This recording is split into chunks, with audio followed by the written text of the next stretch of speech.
Okay guys, let's have a look at this video. It's the 10 most dangerous things people say about stocks from the absolute stock investing legend, Peter Lynch, who run the Magellan fund. So let's get into it. If it's gone down this much already, it can't go any lower. I remember when Polaroid went from 140 to about 107, and people said, if you ever get Polaroid under 100, you've got to buy it. You just back up the truck, buy the stock. Stock you get to 110, then rally, fall 103, you go 112, go 105. They said, gets under 100, buy Polaroid. Polaroid broke 100, people started buying it, and within 9 months, the stock was 18. I saw the same thing with Avon Products. So just saying, it's gone down this far, how much lower? I mean, it's crazy, but, it can keep going. In fact, I tried this out. Kaiser Industries, I was a new analyst at Fidelity, and we were about to buy the biggest block ever at Kaiser Industries. The stock had gone from 29 to 17. We're about to buy the largest block ever in the history of the American Stock Exchange. We bought, 10 or 15 million shares. At 15 3/4, I said, my God, the stock's gone from 29 to 17. How much lower can it go? So we bought this enormous block at 15 3/4. So I called my mother and I said, Mom, I guess stock at Kaiser Industries is 10. So about 3 months later, I said, you ought to buy this. It's gone from 29 to 10. How much lower can it go? Well, it went to 9, it went to 8, it went to 7, it went to 6, it went to 5, it went to 4. Now, fortunately for me, this happened very rapidly, or I'd be working at the Stop and Shop bagging behind the lines instead of Fidelity. So fortunately, this was compressed in only about 6 months. So I had to go to the fund manager and say, I was a little bit early on this at 15 3/4, we call this premature in the business. I had a correction, which, is a euphemism for losing a lot of money rapidly. So I said, let's check this again. The stock's 4. They own 45% of Kaiser Aluminum. They own 59% of Kaiser Steel. They own 38% of Kaiser Cement. They own all of Kaiser Electronics, all of Kaiser Broadcasting, which had 7 TV sets. They own Jeep. They had Kaiser Fiberglass. I said about Kaiser Sand and Gravel. They had a bunch of other Kaisers. Company. And they had no debt. Now, in this room, because I know Freeman Billings is very interested in financial stocks, no one's ever gone bankrupt without any debt. Now that would take I think you have to give some kind of distinguished service award to somebody who did that. But they had no debt, and I said, it's not going to go to 0. I was wrong when I said it can't go below 15.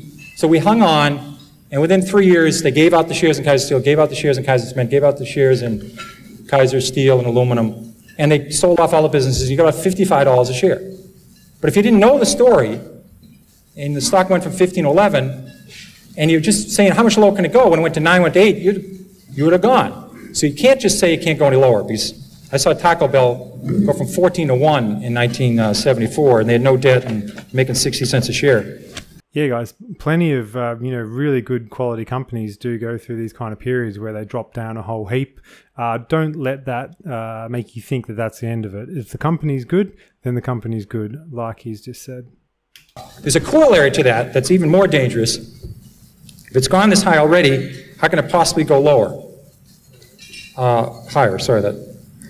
Philip Morris, adjusted for splits, sold for 12 cents in 1951. And then it goes to 60 cents in 1961.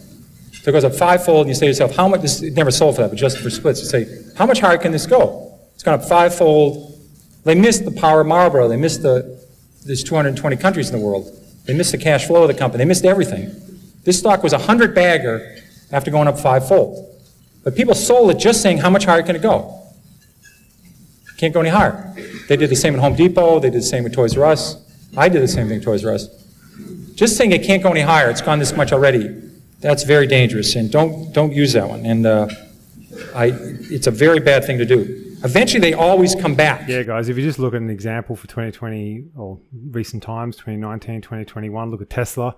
It was 10, then 15, then 20, then 100, then it was 200, 400, 600. So just because you think you've missed the boat, if it's a good quality company and you see they're having a good long-term business strategy, still jump on board, guys. Here's another one that sucks. That's a technical stock market term we just use only in the stock market. RCA just about got back to its 1929 price, was backed out by GE. Manville never came back. International Harvester, even with its name changed and adjusted for splits, hasn't got all the way back yet. Western Union, double knits, remember those wonderful things, floppy disks? They don't have to come back. But they say eventually they always come back. Not true. Yeah, guys, if you have a look at, what happened with Blockbuster Video, Gone in the Wind, probably the bit of advice to take away from that one is look at the sectors. Is it a trending sector? Because at the same time that we had Blockbuster Video going down, obviously we also had Netflix going up. So be aware of the sector and thematic changes going on within those sectors, guys, because if it's going to be a long-term trend, you definitely want to be on the upside of that trend, not the downside. Here's a great one. It's $3. How much can I lose? This is a great one. Because get out. This is, I don't have a computer and I can't do high-level math, but just do this one. So let's say your neighbor buys $10,000 of a stock at 50, and the stock's now 3, and you put $25,000 in at 3. If it goes to 0, who loses the most? A lot of people cannot answer this question. Put the answers in the comments section. If you put $1 billion in at 3, you can lose $1 billion. They blow taps on lots of companies every year. They can go to 0. Yeah, guys, investing is inherently risky. So I think probably the take-home advice from that one would be don't have all your eggs in one basket. Make sure you are somewhat diversified within your portfolio. Here's a good one that helped me a lot. It's always darkest before the dawn. This business is terrible. It's awful. You ought to buy the group. This is not a good way of making money. Here's one you're probably talking about before lunch, freight car deliveries. In 1979, there was 96,000 freight cars delivered in the United States. 2 years later, it fell to 45,000, the lowest in 23 years. It goes from 96,000 to 45,000. People say business is awful, it's horrible, pathetic. Then it falls to 25,000. They say, just load up. There's about 15 opportunities to lose money here. There's about 15 suppliers of freight cars, 15 manufacturers. Business was awful. Well, last year we shipped 7,000 freight cars in the United States. The business just continued to be miserable. And I'll give you one there's even greater opportunity to lose money on. Energy services industry. This, we all had a great opportunity to get our heads handed to us. In 1982, there was 11,000 of those oil rigs drilling those holes all over Oklahoma and Texas and Colorado. We used to have the rig count every week. And the rig count fell from 11,000 in 82 to 6,000 in 83. Then fell a little bit lower in 84. And there's hundreds and hundreds of companies here. Companies that made the muds and did the downhole stuff, the fracturing companies, the well companies, all the measurement companies, the Schlumbergers, the bid companies. Lots of opportunities to lose money here. There's an equal opportunity here for serious losses. And the people said, listen, the business is terrible. Let's buy these groups. Well, the rig count was only 1,000 3 years ago. So it went from 11,000 to 6,000 to 5,000. Then 8 years later, it was under 1,000. We saw this with the big oil crash last year in 2020 with a lot of the exploration companies, especially up north, shale and all that. When the demand left, the cost to get a barrel of oil out of the ground just didn't make sense for them. And we saw some major players go under as well. The industry really started to turn about 2 years ago. So just saying the business can't get worse. I was lucky enough, in addition to having the metals industry when I started Fidelity, I had the textile industry, which is a great group to follow. Because you follow companies like J.P. Stevens, was founded in the 18th century, and West Point Pepperell was founded in the 18th century. Burlington Industries was one of the new companies that was founded in 1904. These people have been through recessions, depressions, world wars. They've seen it all. There's a great expression in the textile industry. It's always darkest before pitch black. Now that's a good one to remember, because when business is terrible, it can get considerably terrible. It can get terrible to the power of 6. Yeah, guys, I guess the take-home message for number 5, it's always darkest before the dawn, is don't be married to your investments. Always understand why you purchased an investment in the original sense, what the original purpose was. Has it achieved that goal? Is it underachieving the goal? What comparable investments could you be in? So just because you made an investment, it doesn't go the way that you expected it to do. Don't be married to that investment, guys. Always have your eyes out for what's in the markets. When I rebound to 10, I'll sell. Here's a great rule. Somebody buys a stock at 10 and it falls to 6. They say, if it gets back to 10, I'll sell. Now, I think the math, 4 and 6, I can handle this level of math. I think that's about a 66% return. Yep. You ought to buy it. If you think it's going back to 10, you ought to buy the hell out of the damn thing. But they think if it gets back to 10, I'll sell. Yeah, I think probably one of the best examples I've ever seen of this was a prospective client who had massive amounts of stocks in Chevron, stock options from his company. Now, obviously, the strategy was probably really good for him. Worked for Chevron for many years, was probably getting the shares at 50 cents on the dollar. So he was, run away from, like making out like a bandit on it and done really, really well. But Chevron was in a bit of a slump and he's coming up to retirement, and he said, I'm not going to be selling the shares until they hit, I think it's like, this is a long time ago, about 120. Right, so you pulled that number out of the air, plucked it, 120. Why? Now, when you looked back at the historic returns, I think it was over the past 5 to 8 years or so of Chevron stock, at the time he was looking to sell out of Chevron, or looking at it, Chevron was about 14% off its all-time high, and it was about 45% off its all-time low.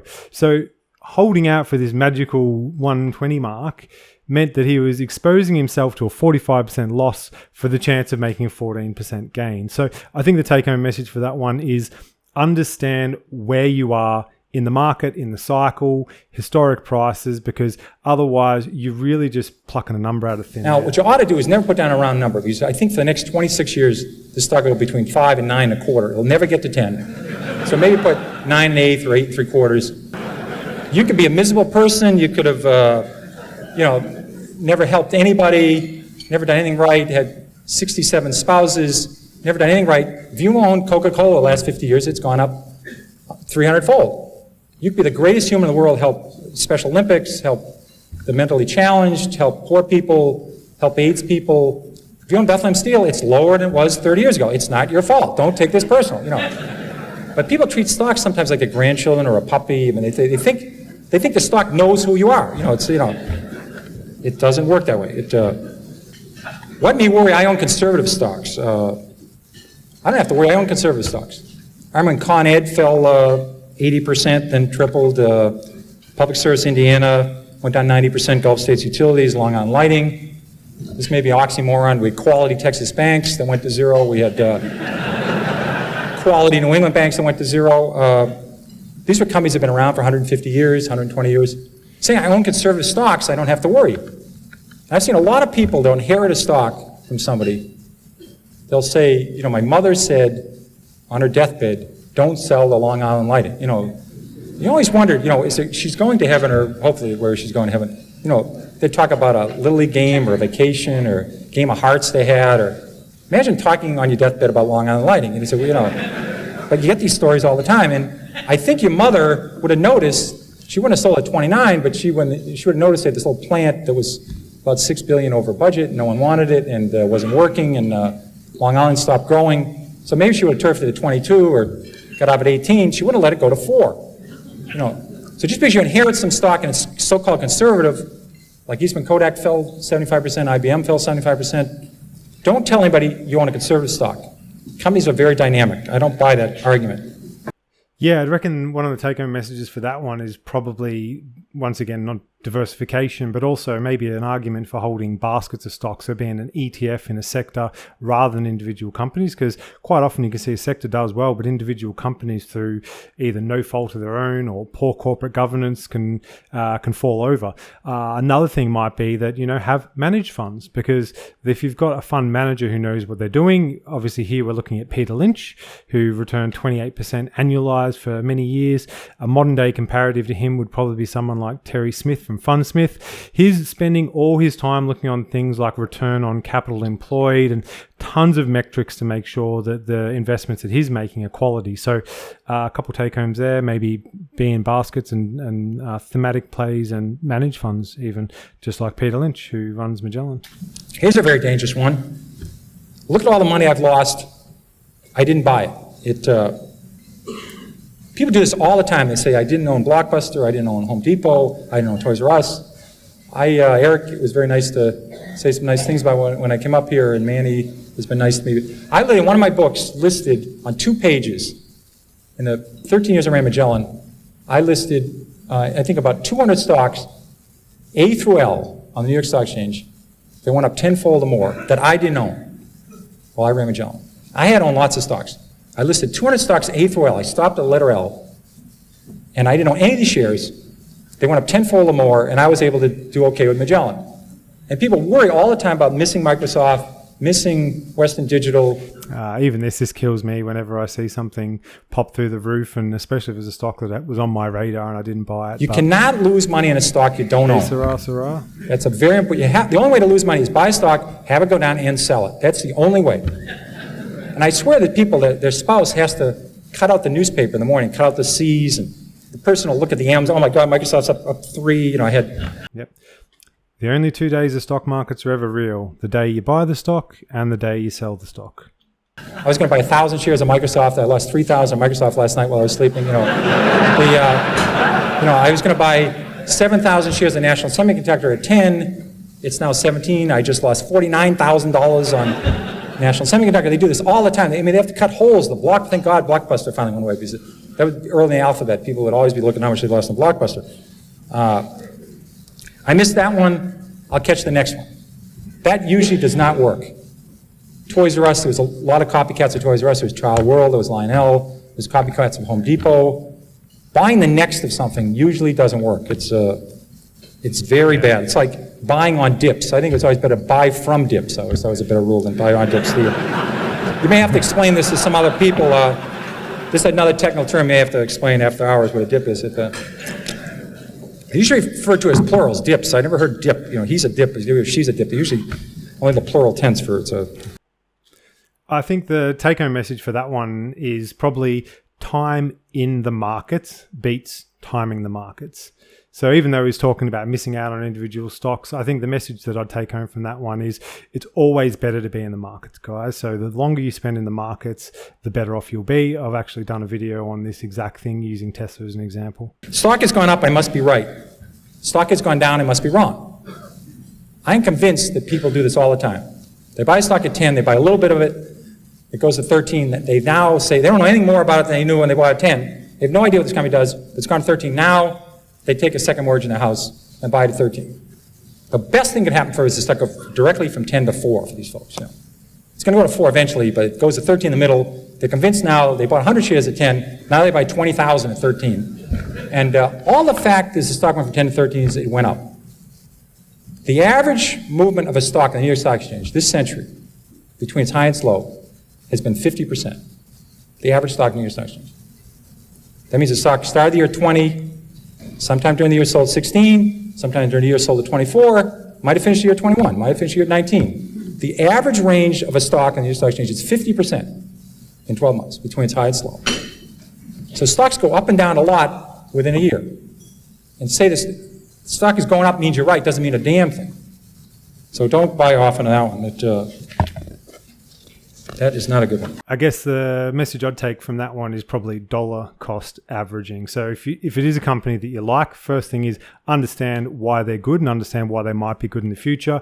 They come out with their share reports and shareholder meetings where they talk about sales for the years, return on capital deployed, return on capital earnings, price to earnings on the shares. There's tons of integers you can look at for a company. But if you do want to buy more of a company you already own, dollar cost averaging. So maybe if you've got $10,000, put $1,000 in it over a 10-month period rather than dumping it all in at the high and then having it fall out of bed for you.